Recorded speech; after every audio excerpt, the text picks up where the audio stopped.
Bahkan sekelas Nabi SAW, sekaliber Rasul ketika lupa mengucapkan insya Allah, datang kesulitan kepadanya. Ketika orang-orang Quraisy mendapatkan informasi dari pembesar Yahudi Madinah untuk bertanya kepada Rasul tentang 3 soalan, dan mengatakan, ya Muhammad, kalau engkau seorang Nabi, kami memiliki 3 soalan. Kalau engkau bisa menjawab, kami beriman engkau seorang Nabi. Tapi kalau engkau tidak bisa menjawab, maka kami yakini engkau ini Nabi palsu. Kata Rasul, apa pertanyaannya? Mereka mengatakan, pertama, makanan yang pertama penduduk sorga itu apa? Yang kedua, kenapa anak bisa mirip dengan orang tuanya? Dan yang ketiga, apa itu ruh? Nabi SAW saking senangnya dia mengatakan besok jawabannya, lupa mengucapkan insya Allah. Ketika besok Rasul hendak menjawab, dia menunggu malaikat Jibril turun, tak turun-turun. Seminggu ditunggu, Jibril tak turun. 2 minggu ditunggu, Jibril tak turun. 3 minggu tak turun. Hampir mendekati 1 bulan, baru Jibril turun. Itu pun setelah didustakan banyak orang-orang musyrik. Maka kalimat insya Allah ini jangan dilupakan, karena siapa yang tidak mengucapkannya akan datang kesulitan kepada dia.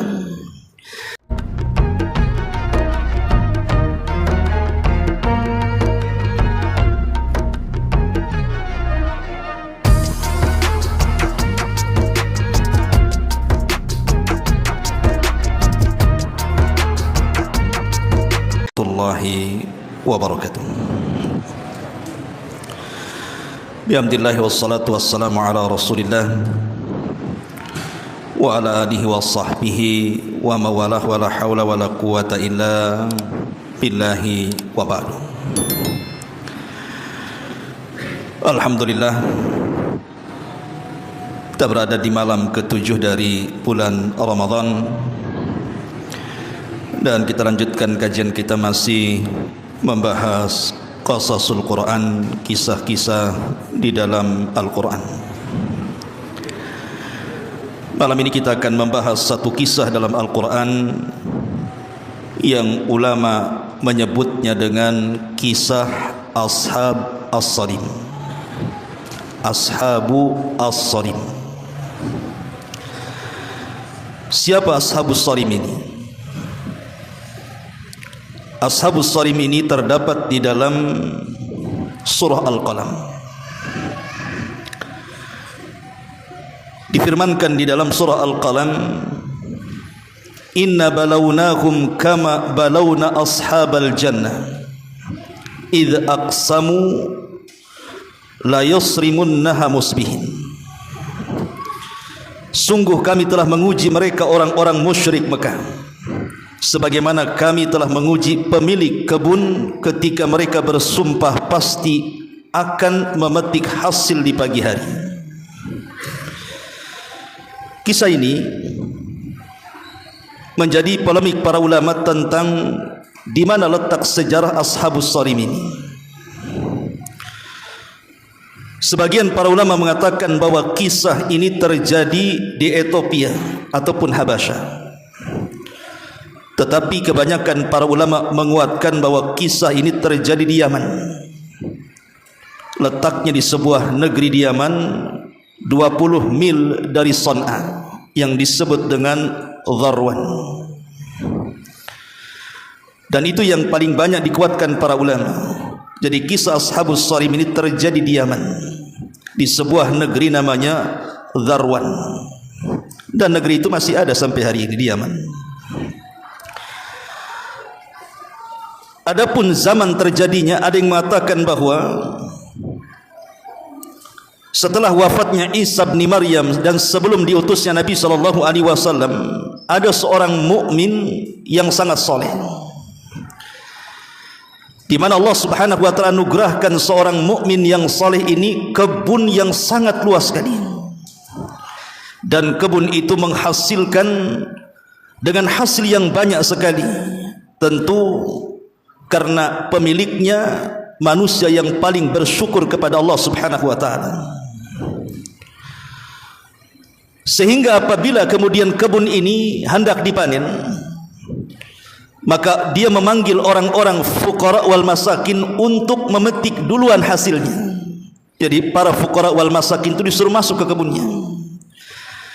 kemudian disuruh mengambil yang terbaik dari buah-buahan yang ada di kebun itu. Setelah seluruh fuqara wal masakin mereka memetik hasilnya, dan itu sebagai zakat daripada zakat pertaniannya, barulah kemudian pemiliknya memanennya. Dengan sebab itulah maka kebunnya selalu subur. Ya, karena memang wa ma anfaqtum min syai'in fahuwa yukhlifu. Apapun yang kalian infakkan pasti Allah Subhanahu wa taala akan menggantinya.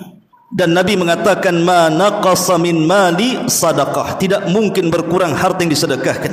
La in syakartum la azidannakum, kalau kalian syukur maka ku tambah nikmat kalian. Itulah yang terjadi dengan kebun yang pemiliknya seorang mukmin yang saleh. Tetapi Allah Subhanahu wa taala takdirkan seorang mukmin yang saleh ini meninggal dunia dan mewarisi beberapa anak. Ada yang mengatakan 3, ada yang mengatakan 6 ataupun 5 anaknya. Satu hari setelah ayahnya meninggal dunia, tiba-tiba kemudian kebunnya itu semakin subur dan hasilnya semakin banyak. Belum pernah terjadi hasil sebanyak itu di zaman ayahnya. Mulailah kemudian anak-anaknya ini tidak mewarisi akhlak ayahnya. Anak-anaknya berencana untuk membuat makar kepada fuqara wal masakin, bahwa untuk panen tahun ini mereka tidak akan mendapatkan secuil daripada hasil pertaniannya. Dan mereka pun membodoh-bodohkan ayahnya dan mengatakan ayahnya bodoh karena memberikan sebagian hasilnya kepada orang yang tidak ada kait mengait dengan kebunnya. Disitulah kemudian niat jahat muncul. Mereka tidak akan bersedekah lagi kepada fuqara wal masakin dan diambil semua hasilnya. Ma'asyiral muslimin yang dimuliakan Allah Subhanahu wa taala, tetapi di antara anak-anaknya ini ada yang akalnya agak bagus, melarang saudara-saudaranya untuk melakukan hal itu karena itu bukan kebiasaan ayahnya. Di mana yang pertengahan ini, anak yang berakal ini mengatakan jangan kalian lakukan, karena ayah kita tidak pernah mewarisi akhlak seperti itu. Tetaplah budaya akhlak ayah kita itu dilaksanakan. Biarkan fuqara wal masakin itu memiliki bagian daripada hasil daripada kebun kita. Tapi karena mayoritas anaknya tidak setuju, maka apalah daya, walaupun dia orang yang paling berakal dari anak-anaknya, tidak bisa apa-apa.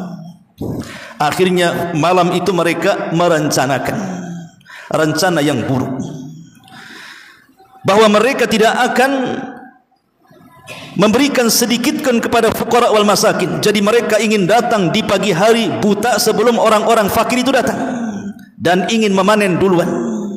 Mereka tidak paham bahwa makar Allah Subhanahu wa taala telah menanti mereka. Wa makaru makran wa makarna makran wallahu khairul makirin. Rupanya di malam itu ketika mereka sedang berunding, sedang memikirkan perkara jahat untuk menyakiti fuqara wal masakin, Allah Subhanahu wa taala kirim halilintar ke kebunnya dan membakar seluruh kebunnya sampai jatuh ke para-parapnya dan tidak menghasilkan sedikit pun dari buah-buahan, padahal itu hasil yang akan mereka capai yang belum pernah dicapai oleh ayahnya. Di pagi hari mereka senang. Kemudian mereka menyediakan peralatan mereka, berangkatlah mereka ke kebun itu dengan harapan mereka mendapatkan panen raya yang luar biasa. Apa yang terjadi? Ketika sampai di kebun itu tidak ada satupun pohon melainkan rata dengan tanah. Akhirnya mereka pun berkeliling-keliling dan mengatakan jangan-jangan ini bukan kebun kita. Mereka pun kemudian pulang lagi, ambil rute lagi, tapi tetap saja mengarah ke kebun itu. Barulah kemudian mereka sadar. Setelah kemudian mereka sadar, mereka menyesal dan bertobat kepada Allah Subhanahu wa taala. Dari sinilah kisah dimulai. Allah Subhanahu wa taala berfirman, "Inna balawnahum kama balawna ashabal jannati idza aqsamu la yasrimunnaha musbihin." Sungguh kami telah menguji mereka, orang-orang musyrik Mekah, sebagaimana kami telah menguji pemilik-pemilik kebun ketika mereka bersumpah pasti akan memetik hasilnya di pagi hari. Ayat ini ada asbab nuzulnya. Ketika Abu Jahal hendak menyerang Nabi SAW di Badar, Abu Jahal ini yakin dengan pasukan yang begitu banyak, 1000 lebih yang melawan 314 orang. Dengan keyakinan penuh Abu Jahal meyakini bahwa peperangan itu akan dimenangkan mereka, sehingga mereka merencanakan untuk menyakiti Nabi SAW. Kata Abu Jahal kepada teman-temannya, nanti kalau peperangan ini kita menangkan, jangan di antara kalian ada yang membunuh Muhammad. Biar kita Muhammad itu kita tangkap, kita ikat di atas bukit, biar dia mati pelan-pelan. Ini niat busuknya, niat busuk Abu Jahal dan juga para pemimpin Quraisy, seolah-olah mereka yakin bahwa mereka akan memenangkan peperangan itu. Tapi apa yang terjadi? Niat busuk Abu Jahal diganti oleh Allah Subhanahu wa taala dengan kekalahan mereka di perang Badar. Justru Abu Jahal dan seluruh pemimpin Quraisy mati di perang Badar dengan mati yang dihinakan. Ada juga versi yang lain, kata ahli tafsir, bahwa Nabi SAW dalam kisah Ashabus Sarim ini ingin mengingatkan orang-orang Quraisy, di mana Allah Subhanahu wa taala sudah memberikan nikmat yang begitu luas kepada orang-orang Quraisy. Di situ ada Ka'bah, di situ ada Zamzam, mereka pergi ke sana kemari aman, mereka berniaga penuh dengan keuntungan. Seolah-olah Rasul mengatakan, nikmat yang Allah anugerahkan kepada kalian, awas, hati-hati, jaga, jangan sampai kemudian lenyap ketika kalian kufur kepada Allah Subhanahu wa taala. Kemudian Rasul mempermisalkan kisah Ashabus Sarim kepada mereka. Kemudian Allah mengatakan wala yastathnun, tapi mereka tidak mengecualikan dengan mengucapkan insyaallah. Jadi ketika mereka merencanakan untuk memetik hasilnya di pagi hari, mereka tidak mengatakan insyaallah besok kita akan memanen hasilnya. Seolah-olah mereka memastikan pasti besok akan panen. Dan ini penting mengucapkan kalimat insyaallah itu, ikhwan. Makanya lihat sejahat Ya'juj wa Ma'juj, ketika pembesar mereka menggali lubang, kemudian diilhamkan oleh Allah dengan sebutan insyaallah dan mengatakan insyaallah nahfiru ghadan, insyaallah besok kita akan mulai penggalian terowongan ini. Setelah pembesarnya diilhamkan mengucapkan insyaallah, apa yang terjadi? Terowongan itu jebol, benteng Dzulqarnain pecah, akhirnya mereka keluar seperti air yang jatuh dari ketinggian saking banyaknya Ya'juj dan Ma'juj itu. Itulah kalimat insyaallah. Bahkan sekelas Nabi SAW, sekaliber Rasul ketika lupa mengucapkan insyaallah, datang kesulitan kepadanya. Ketika orang-orang Quraisy mendapatkan informasi dari pembesar Yahudi Madinah untuk bertanya kepada Rasul tentang 3 soalan, dan mengatakan, ya Muhammad, kalau engkau seorang nabi, kami memiliki 3 soalan.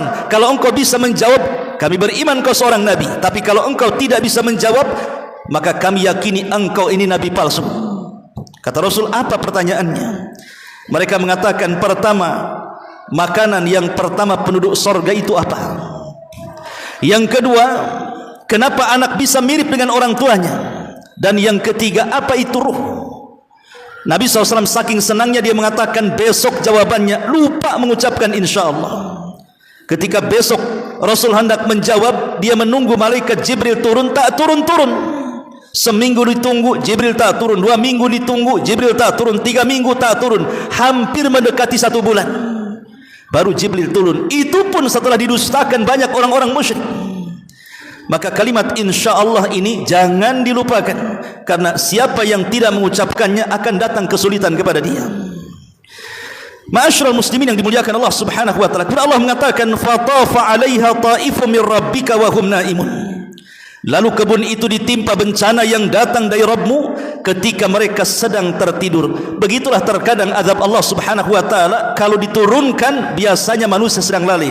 Betapa banyak peristiwa di negeri kita, entah tsunami, entah gempa, entah banjir, biasanya datang sebelum subuh atau di malam hari. Ataupun kalau seandainya turun di siang hari, di saat manusia sedang lalai. Begitulah Allah Subhanahu wa taala katakan, afa amina ahlul qura an ya'tiyahum ba'suna wa hum naimun. Apakah penduduk negeri itu merasa aman dari makar Allah ketika Allah turunkan kepada mereka, mereka sedang tertidur? Ma'asyiral muslimin yang dimuliakan Allah Subhanahu wa taala, lalu apa yang terjadi? Fa asbahat kassarim. Dari kalimat sarim inilah makanya kisahnya disebut ashabu as-sarim. Fa asbahat kassarim, maka jadilah kebun itu hitam seperti malam yang gelap gulita. Terjadi silang pendapat. Apa azab yang diturunkan kepada ashabus sarim di sini? Karena Allah hanya mengatakan kebun itu hitam seperti malam. Ada yang mengatakan ahli tafsir bahwa kebun itu diserang oleh hama, sehingga kemudian hama ini menghancurkan segalanya. Satu pendapat.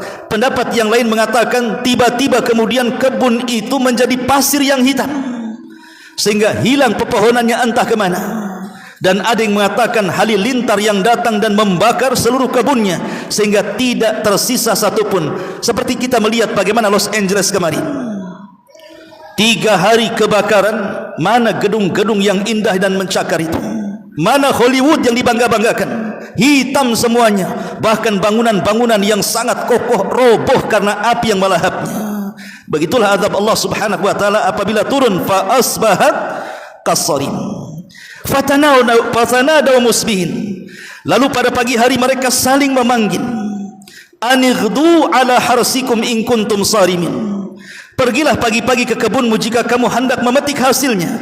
Jadi mereka dengan penuh keyakinan di pagi hari itu mereka sudah mempersiapkan semua alatnya, bahwa mereka akan panen raya dan akan menguntungkan dengan keuntungan yang besar. Mereka tidak sadar di malam hari kebunnya sudah diazab Allah Subhanahu wa taala. Fantalaqu wa hum yatakhafatun. Maka mereka pun berangkat sambil berbisik-bisik, sembunyi-sembunyi, takut orang-orang miskin tahu. Alla yadkhulannaha al-yawma 'alaikum miskin. Pada hari ini jangan sampai ada orang-orang miskin yang masuk ke dalam kebunmu. Wa ghadaw ala harthin qadirin. Dan berangkatlah mereka di pagi hari itu dengan niat menghalang-halangi orang-orang miskin, padahal mereka mampu untuk memberikan pertolongan kepada mereka. Niat jahat. Hati-hati niat jahat ini. Terkadang sebelum sampai niatnya, Allah Subhanahu wa taala sudah menghalanginya. Bal nahnu mahrumun, bahkan kita tidak memperoleh apapun, baru mereka menyesal. Qala awsatuhum alam aqul lakum laula tusabbihun. Berkatalah orang-orang yang paling bijak di antara mereka, dari semua anak itu ada yang berakal, memberikan nasihat kepada saudara-saudaranya dan mengatakan, qala awsatuhum alam aqul lakum laula tusabbihun.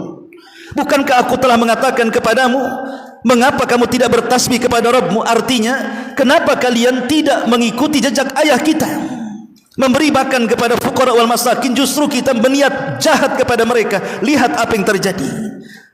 Bal nahnu mahrumun. Mereka tidak memperoleh apapun karena kebun itu sudah diazab oleh Allah Subhanahu wa taala. Qalu subhana rabbina inna kunna zalimin. Baru kemudian mereka tobat dan mereka berkata, maha suci Rabb kami, sesungguhnya kami adalah orang-orang yang zalim. Fa aqbala ba'duhum ala ba'din yatalawamun.